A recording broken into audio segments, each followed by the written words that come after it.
अस्सलाम वालेकुम। मैंने फाइनल अकाउंट के अभी तक आप लोगों को 4 फुल फ्लैश क्वेश्चन करा चुका हूँ और जो लास्ट क्वेश्चन एक कराया था जिसके अंदर ट्रेडिंग अकाउंट नहीं बना था, आज उसी टाइप का एक और क्वेश्चन कराऊंगा जो कि है क्वेश्चन नंबर 6। इस क्वेश्चन की भी खासियत आप लोगों को बता देता हूँ कि इस क्वेश्चन में हम लोगों को ट्रेडिंग अकाउंट प्रिपेयर करना है और प्रॉफिट लॉस अकाउंट प्रिपेयर करना है, पार्टनर कैपिटल और बैलेंस शीट नहीं बनाना है। ठीक है, तो क्वेश्चन पढ़ लेते हैं पहले कुछ इस तरह से। Satish and Pramod are partners, दो पार्टनर है Satish Pramod. Prepare trading account and profit and loss account for the year ending 31 March 19। You have to find out gross profit and net profit only. हम लोग को क्लियरली क्वेश्चन में कहा जा रहा है कि हम लोग ट्रेडिंग अकाउंट बनाएं और प्रॉफिट लॉस अकाउंट बनाएं जिससे हम नेट प्रॉफिट और ग्रॉस प्रॉफिट ही फाइंड करना है। ठीक है, ट्रेडिंग अकाउंट में ट्रायल बैलेंस दी गई है हमको 31 मार्च 19 पे कुछ इस तरह से। ओपनिंग स्टॉक है 1 अप्रैल 18 जो है ओपनिंग स्टॉक ट्रेडिंग अकाउंट में जाएगा। परचेस ट्रेडिंग अकाउंट, वेजेस भी trading, insurance profit and loss, unproductive wages भी profit and loss, warehouse rent profit and loss, carriage outward profit and loss, trading account sales return trading account credit side, export duty profit and loss, custom duty profit and loss custom duty trading account, sundry returns कहीं posting नहीं होगी, सिर्फ इसके ऊपर एक rough work किया जाएगा। Investment कहीं पोस्टिंग नहीं करना है। Factory rent trading account, postage and telegram profit and loss. Credit balance में कहा गया है सेल्स ट्रेडिंग का credit side, dividend profit and loss का credit side, purchase return trading के डेबिट में परचेस में से माइनस, सन्ड्री क्रेडिटर्स कहीं पे भी पोस्टिंग इसकी नहीं करना है हमको।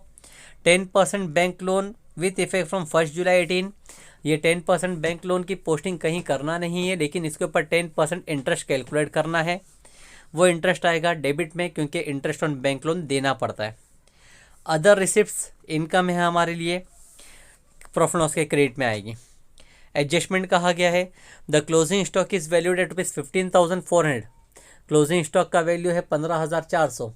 नॉर्मली क्लोजिंग स्टॉक के 2 इफेक्ट पास होते थे, लेकिन इस क्वेश्चन में सिर्फ एक इफेक्ट आएगा ट्रेडिंग के क्रेडिट में। सेकंड इफेक्ट हम लोग पास नहीं कर सकते, बैलेंस शीट के एसेट में लिख ही नहीं सकते क्योंकि बैलेंस शीट बनाई नहीं जा रही। सेकंड है आउटस्टैंडिंग वेजेस 500, तो वेजेस जो कि प्रॉफिट ट्रेडिंग अकाउंट में प्लस करना है आउटस्टैंडिंग, लेकिन सेकंड इफेक्ट इसका भी पास नहीं करेंगे क्योंकि बैलेंस शीट के लाइबिलिटीज में सेकंड इफेक्ट जाता था, बैलेंस शीट बनाई नहीं गई तो सेकंड इफेक्ट नहीं जाएगा। Credit provision for bed debts 800 and maintain RDD 3% on debtors. Bed debts 800 rupees निकालना है डेटर्स के ऊपर और 3% RDD निकालना है डेटर्स के ऊपर, लेकिन ये दोनों का सिर्फ एक ही इफेक्ट पास होगा जो कि आएगा प्रॉफिट एंड लॉस के डेबिट में। डेटर्स बैलेंस शीट के एसेट्स में लिखा जाता था, लेकिन बैलेंस शीट बना नहीं रहे तो उसको लिखेंगे भी नहीं, लेकिन इसके ऊपर एक रफ वर्क किया जाएगा। फोर्थ है goods of 1800 distribute free sample. Free sample में गुड्स डिस्ट्रीब्यूट किया गया है 1800। पहला इफेक्ट पास करेंगे ट्रेडिंग अकाउंट के क्रेडिट में by distribution of free sample, और सेकंड इफेक्ट आएगा इसका प्रॉफिट एंड लॉस के डेबिट में टू फ्री सैंपल। और लास्ट है goods of 2000 were sold and delivered on 31 March but no entry is pass in the books of account. Goods हमने cell कर चुके हैं 2000 का, डिलीवर कर चुके हैं, लेकिन अभी तक उसकी एंट्री पास नहीं हुई है, तो उसका इफेक्ट हम पास करेंगे कि सेल्स में एडअप कर देंगे। पहले ये पहला इफेक्ट आएगा ट्रेडिंग के क्रेडिट में सेल्स में एडअप। सेकंड इफेक्ट डेटर्स में प्लस होना चाहिए वो, लेकिन डेटर्स बैलेंस शीट हमने बनाया नहीं है इसलिए सेकंड इफेक्ट पास नहीं होगा। लेकिन अब इसमें एक इम्पॉर्टेंट पार्ट तुम लोगों को बताऊं कि थर्ड एडजस्टमेंट और फिफ्थ एडजस्टमेंट दोनों लिंक में हैं, तो जब सॉल्यूशन किया जाएगा उस वक्त हम लोग एडजस्टमेंट नंबर 5 को पहले करेंगे, थर्ड वाले एडजस्टमेंट को बाद में करेंगे, क्योंकि फिफ्थ में कहा गया है अनरिकॉर्डेड सेल्स। अनरिकॉर्डेड सेल्स होने की वजह से डेटर्स अपना बढ़ जाता है, डेटर्स में एडअप करना है, और फिर उसके बाद में बेड डेब्स निकलेगा डेटर्स के ऊपर और RDD एट द एंड निकलेगा। तो इसके लिए मैं तुम लोग को एक रफ वर्क में पूरा डिटेल एक्सप्लेनेशन करूंगा, तो डेटर्स के ऊपर ध्यान से इफेक्ट देख लेना कि क्या होता है। ठीक है, तो पहले तो हम लोग एक फॉर्मेट तैयार करते हैं ट्रेडिंग अकाउंट का।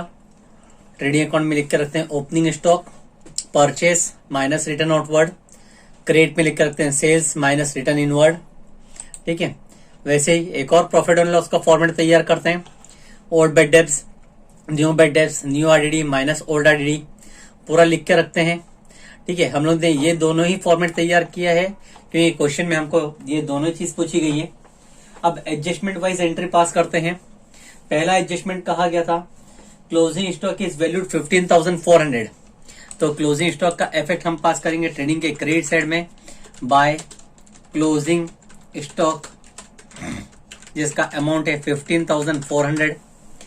अच्छा, इसका सेकंड इफेक्ट हम लोग पास नहीं करेंगे क्योंकि अगर पास करना होता तो हम लोग बैलेंस शीट के एसेट्स में पास करते, लेकिन बैलेंस शीट पूछी नहीं गई है तो सेकंड इफेक्ट पास नहीं होगा।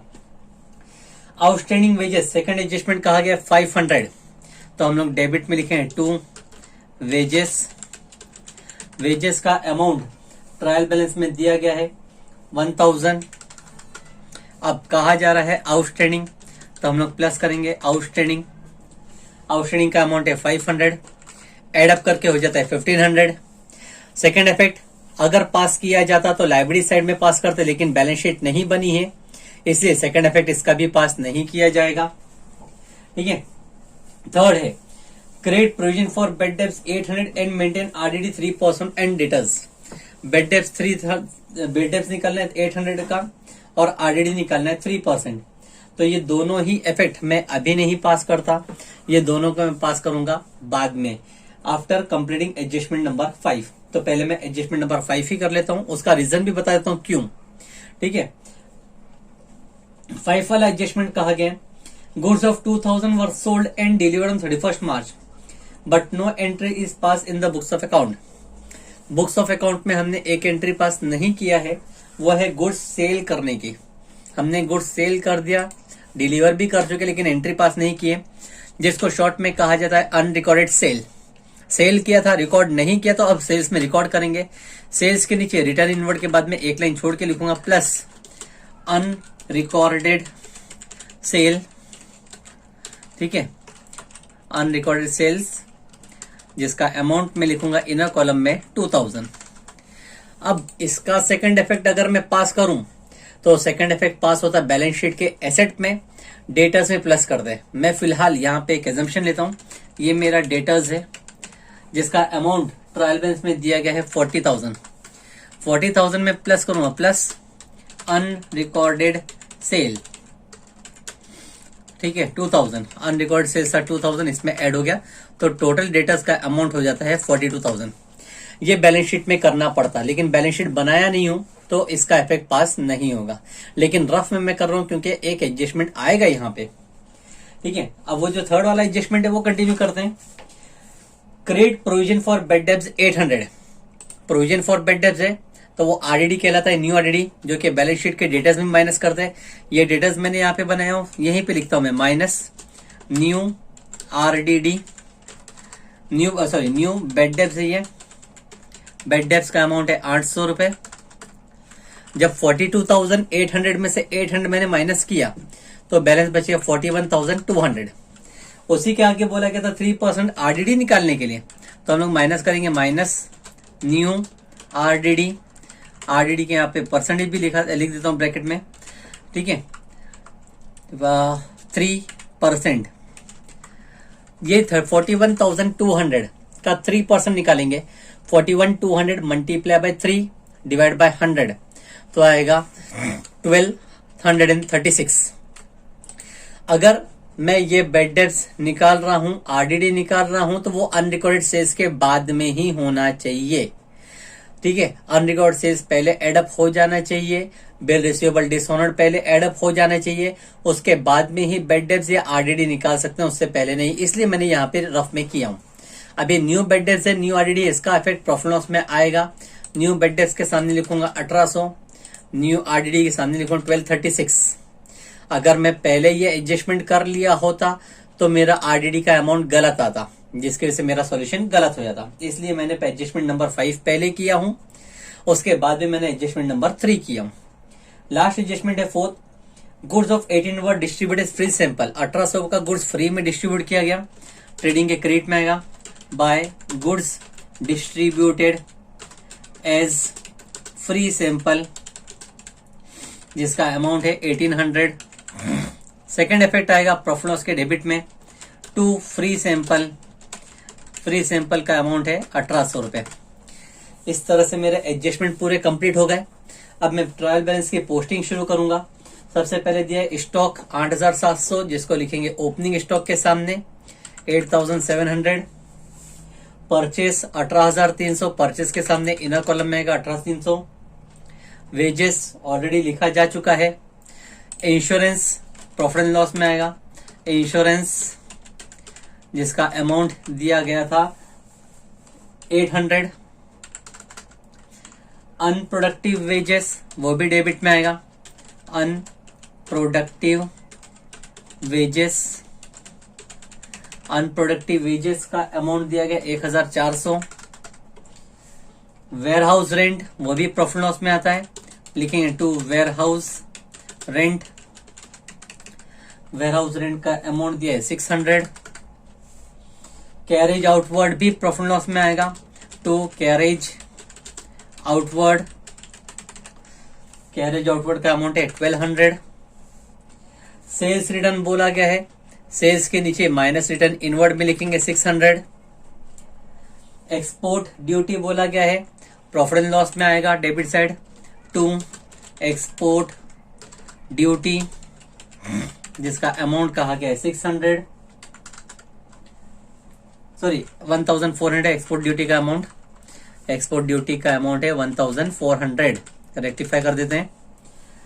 कस्टम ड्यूटी कहा गया है, तो कस्टम ड्यूटी की जगह है trading account, to custom duty, जिसका अमाउंट है 800। सन्ड्री डेटर्स का इफेक्ट पास किया जाता बैलेंस शीट। यहाँ पे बैलेंस शीट बनाई नहीं गई है, लेकिन मैंने रफ में किया था ये काम, ठीक है। उसको इफेक्ट पास नहीं करेंगे, ट्रेडिंग में भी नहीं, प्रॉफिट लॉस पे भी नहीं।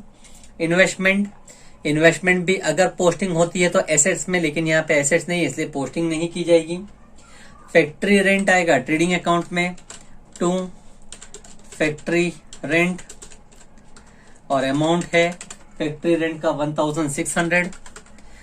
पोस्टेज एंड टेलीग्राम एक्सपेंस है, प्रॉफिट लॉस में आएगा, पोस्टेज एंड टेलीग्राम, जिसका अमाउंट कहा गया है 400।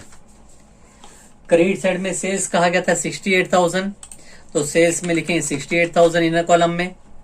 68,000 माइनस 600 करेंगे तो बचे 67,200, लेकिन उसमें अनरिकॉर्ड सेल्स 2000 एडअप करना है तो हो जाएगा 69,200। डिविडेंड कहा गया है 2000, प्रॉफिट लॉस के क्रेडिट में आएगा बाय डिविडेंड, और डिविडेंड का अमाउंट है 2000। परचेस रिटर्न कहा गया है, परचेस में से माइनस करेंगे रिटर्न 500। 18,300 में से 500 माइनस करें तो बचेगा 17,800। सन्ड्री क्रेडिटर्स कहा गया है, तो सन्ड्री क्रेडिटर्स का इफेक्ट नॉर्मली बैलेंस शीट में आता, लेकिन बैलेंस शीट बनाई नहीं गई तो उसका इफेक्ट नहीं पास करेंगे। 10% bank loan with effect from 1 जुलाई 18, जिसका अमाउंट दिया है 8,000। बैंक से लोन लिया गया था 8,000 का, लाइब्रेरीज है, लाइब्रेरीज हमने बनाया नहीं है इसलिए हम लोग उसका इफेक्ट नहीं पास करेंगे, लेकिन 10% कहा गया है तो 8,000, यहाँ पे मैं एक रफ वर्क वाकिफ करता हूं। इंटरेस्ट ऑन बैंक लोन के ऊपर इंटरेस्ट निकालते हैं, ठीक है। कितना है अमाउंट 8,000 का 10 डिवाइड बाय 100, 10%, लेकिन जुलाई में लिया गया था, मतलब 9 मंथ्स के लिए होगा आउट ऑफ 12 मंथ्स। कैलकुलेशन करते हैं, 8,000 का 10% होता है 800, लेकिन जब 9 महीने के लिए कैलकुलेट करें तो होता है 600 रुपए, यानी interest on bank loan total 600 रुपए होना चाहिए। यहाँ पर डेबिट में, प्रॉफिट लॉस के डेबिट में देखें तो इंटरेस्ट ऑन बैंक लोन कहीं है ही नहीं, तो हम लोग डायरेक्ट लिखेंगे to outstanding interest on bank loan, जिसका अमाउंट है 600 रुपीज। ये कहा नहीं गया है लेकिन हम लोग को निकालना है परसेंटेज को देखकर। अच्छा, एक और अदर रिसिप्ट कहा गया है, प्रॉफिट लॉस के क्रेडिट में लिखेंगे बाय अदर रिसिप्ट्स, और अमाउंट फीड करेंगे, अमाउंट दिया गया है 1000, ठीक है। इस तरह से मेरा receipt and payment, sorry trial balance की भी पोस्टिंग पूरी कंप्लीट हो गई। लास्ट मैं टोटल करना शुरू करता हूं, टैली करना शुरू करता हूं। ट्रेडिंग अकाउंट पहले डेबिट साइड से, डेबिट साइड में सबसे पहले अमाउंट दिया गया है 8,700 opening stock, plus 17,800 plus 1,500 plus 800 plus 1,600, total amount होता है 30,400। टोटल अमाउंट है 30,400। अब क्रेडिट का भी टोटल करते हैं, 69,200 प्लस 15,400 प्लस 1,800, टोटल होता है 86,400। ठीक है, 86,400। मिस्टेक है यहाँ पर, एक करेक्ट रेक्टिफाई करते हुए 68,000 माइनस 600 करें तो आएगा 67,400 प्लस 2,000 करें तो आएगा 69,400। इसको रेक्टिफाई करते हैं, वापिस से टोटल करते हैं क्रेडिट साइड का। 69,400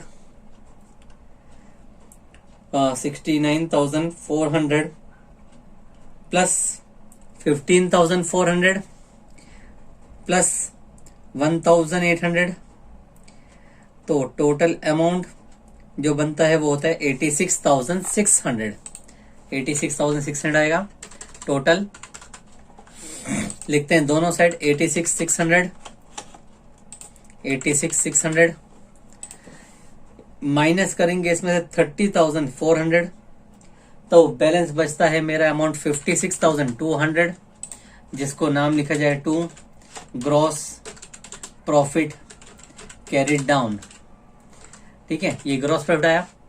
इसी ग्रॉस प्रॉफिट को हम लोग प्रॉफिट लॉस के क्रेडिट में लिखेंगे by gross profit brought down, जिसका अमाउंट है 56,200। अब प्रॉफिट एंड लॉस को टैली करते हैं, लेकिन पहले डेबिट में ओल्ड बेड डेब्ट्स नहीं था, 0 लिखेंगे। New bad debts 800, new IDD 1236, old IDD नहीं है 0। तो ये टोटल करेंगे 800 प्लस 1200 होता है 2,036 रुपीज। 2,036 रुपीज। अब टोटल करना शुरू करते हैं डेबिट साइड से। 2,036 plus 1,800 plus 800 plus 1,400 plus 600 plus 1,200 plus 1,400 again 400 और फिर एक लास्ट में अमाउंट है 600। तो टोटल अमाउंट हो रहा है 10,236। जबकि क्रेडिट का टोटल देखते हैं 56,200 प्लस 2,000 प्लस 1,000, तो टोटल होता है 59,200। तो टोटल 59,200 बड़ा अमाउंट है, दोनों साइड लिखेंगे 59,200, जिसमें से माइनस करना है 10,236, तो बैलेंस अमाउंट बचेगा मेरा 48,964 रुपीज। ये कहलाएगा नेट प्रॉफिट। ठीक है, टू नेट प्रॉफिट लिख देंगे इसका नाम। सॉल्यूशन इस तरह से मेरा एंड हो गया। इसके आगे हमने ना पार्टनर कैपिटल अकाउंट बनाए हैं और ना बैलेंस शीट बनाए हैं, तो कोई सेकंड इफेक्ट पास होने वाला नहीं है इसका। ठीक है, इस टाइप के भी क्वेश्चन आप लोगों को एग्जाम में पूछे जा सकते हैं। लास्ट के 2 क्वेश्चन जो मैंने इस वीडियो में कराया है और इससे पहले वाले वीडियो में आप लोग को एक्सप्लेन किया हूँ, जहाँ पे फुल फ्रेश अकाउंट नहीं बनाना है, शॉर्ट में अकाउंट बनाना है। जैसे ये क्वेश्चन था ट्रेडिंग और प्रॉफिट एंड लॉस, इससे पहले बनाया था profit and loss, partner capital और बैलेंस शीट। तो ऐसे भी प्रैक्टिस करके रखें, सिर्फ ध्यान में रखें कि क्या इफेक्ट कहाँ पे पास किया जाता था। ठीक है, थैंक यू।